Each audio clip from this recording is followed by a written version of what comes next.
Assalamualaikum warahmatullahi wabarakatuh. Perkenalkan nama saya Ahmad Farhan Amrullah. Di sini saya akan mempresentasikan materi tentang standarisasi jaringan komputer.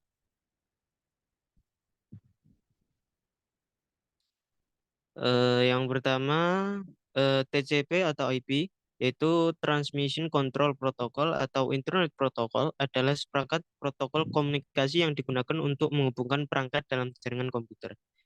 Protokol ini digunakan sebagai dasar untuk komunikasi data di internet. atau Transmission Control Protocol bertanggung jawab untuk memastikan pengiriman data yang andal dan dalam urutan yang benar antara perangkat-perangkat yang terhubung. IP atau Internet Protocol berfungsi untuk mengarahkan data ke tujuan yang tepat di jaringan. TCP atau IP terdiri dari 4 lapisan, yaitu lapisan aplikasi, lapisan transport, lapisan internet, dan lapisan antarmuka jaringan. Setiap lapisan memiliki peran dan tanggung jawab sendiri dalam proses komunikasi data. Next, ini adalah gambaran lapisan-lapisan yang terdapat dalam TCP/IP dan juga OSI model ya. Sebelum kita membahas mengenai model TCP atau IP model, kita mereview model internet yang satu ini, yaitu model OSI atau OSI. Lapisan aplikasi model OSI menangani banyak fungsi tingkat atas termasuk pembuatan data terjemahan, konversi, kompresi, dan enkripsi. Dan juga menangani pemeliharaan, pembentukan sesi, dan penghentian. Protokol umum yang ditambahkan dalam lapisan ini antara TCP/IP model dan OSI model, yaitu HTTP, FTP, Telnet, DNS, SMTP, TLS, SSL, dan juga lain-lain. Yang kedua adalah lapisan transport pada TCP/IP model sama dengan lapisan transport pada model OSI. Fungsi utamanya meliputi aliran segmentasi data dan pengecekan error. Untuk protokol yang digunakan itu adalah TCP dan UDP. Yang ketiga adalah lapisan internet. Antara lapisan TCP/IP dan OSI model itu model OSI sama. Fungsinya adalah mengenai IP addressing dan routing. Protokol umum yang digunakan biasanya adalah IPv4, IPv6, ICMP, IGMP. Yang keempat adalah lapisan link atau lapisan tautan model model TCP/IP dan juga perbandingan dengan model OSI. Ada juga yang menyebut lapisan ini adalah network interface.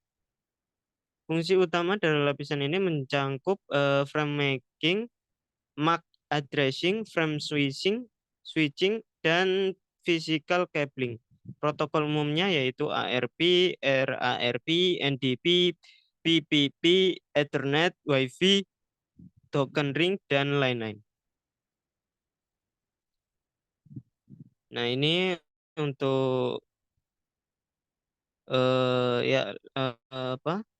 lapisan-lapisan yang sudah saya jelaskan tadi secara singkat seperti ini.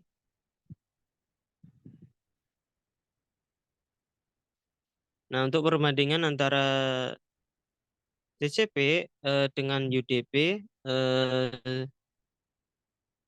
yang pertama itu pada TCP protokol koneksi handal dan berorientasi pada byte. Yang kedua menjamin pengiriman data yang terurut dan tidak ada data yang hilang. Yang ketiga memastikan pengiriman yang andal melalui mekanisme pengiriman ulang. Untuk UDP sendiri, protokol tanpa koneksi yang bersifat ringan. Yang kedua, tidak menjamin pengiriman yang terurut atau tidak ada data yang hilang. Yang ketiga, tidak memiliki mekanisme pengiriman ulang, sehingga lebih cepat namun kurang andal dibandingkan TCP.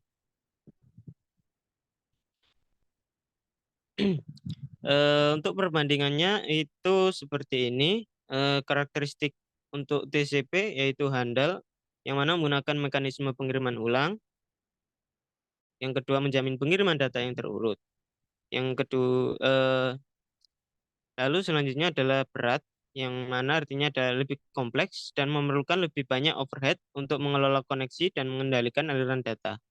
Contohnya untuk TCP adalah aplikasi seperti browsing web, pengunduhan file dan email. Untuk UDP sendiri itu ringan, yang mana artinya adalah tidak memiliki mekanisme pengiriman ulang, sehingga lebih cepat dan membutuhkan lebih sedikit overhead. Tidak menjamin pengiriman data yang terurut. Selanjutnya, tidak handal atau data dapat hilang tiba-tiba tidak terurut tanpa pemberitahuan. Contohnya adalah aplikasi real time seperti video streaming, voice over IP, dan permainan online. Pengertian untuk selanjutnya adalah pengertian model OSI, yang mana adalah Open System or Interconnection adalah suatu kerangka kerja yang digunakan untuk memahami dan merancang protokol jaringan. Dan dikembangkan oleh International Organization for Standardization atau bisa disebut dengan ISO, untuk menyediakan panduan dalam mengembangkan dan memahami arsitektur jaringan. Untuk struktur model OSI terdiri dari 7 lapisan yang mewakili fungsi-fungsi yang terlibat dalam proses komunikasi jaringan. Setiap lapisan bertanggung jawab untuk tugas tertentu dan hanya berkomunikasi dengan lapisan tetangga. Nah, untuk lapisan-lapisan model OSI, yang pertama adalah lapisan fisik, menangani transmisi bit secara fisik melalui medium transmisi seperti kabel. Yang kedua, lapisan data link bertanggung jawab untuk mengelola aliran data antara perangkat dalam satu segmen jaringan, memastikan keandalan dan kontrol akses ke medium transmisi. Yang ketiga, lapisan jaringan menangani rute dan pengiriman paket antara perangkat di jaringan yang berbeda, berurusan dengan topologi routing dan switching. Untuk yang keempat, lapisan transport memastikan pengiriman data yang andal dan terurut antara perangkat di ujung-ujung transmisi. Di ujung-ujung komunikasi. TCP dan UDP beroperasi pada lapisan ini. Yang kelima, lapisan sesi bertanggung jawab untuk mendirikan, memelihara, dan mengakhiri sesi komunikasi antara aplikasi di perangkat yang berbeda.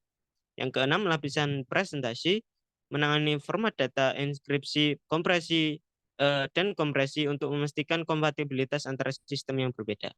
Yang terakhir adalah lapisan aplikasi, lapisan teratas yang berinteraksi langsung dengan aplikasi pengguna, menyediakan antarmuka untuk aplikasi jaringan seperti email, browsing web, atau transfer file. Nah, untuk kelebihan model OSI, yang pertama adalah menyediakan kerangka kerja yang jelas dan terstruktur untuk memahami komunikasi jaringan. Yang kedua adalah memudahkan pengembangan protokol dengan membagi tugas ke dalam lapisan-lapisan terpisah. Yang ketiga, mendukung interoperabilitas perangkat yang berbeda karena setiap lapisan beroperasi secara independen. Yang keempat, model OSI memberikan pemahaman yang mendalam tentang proses komunikasi jaringan.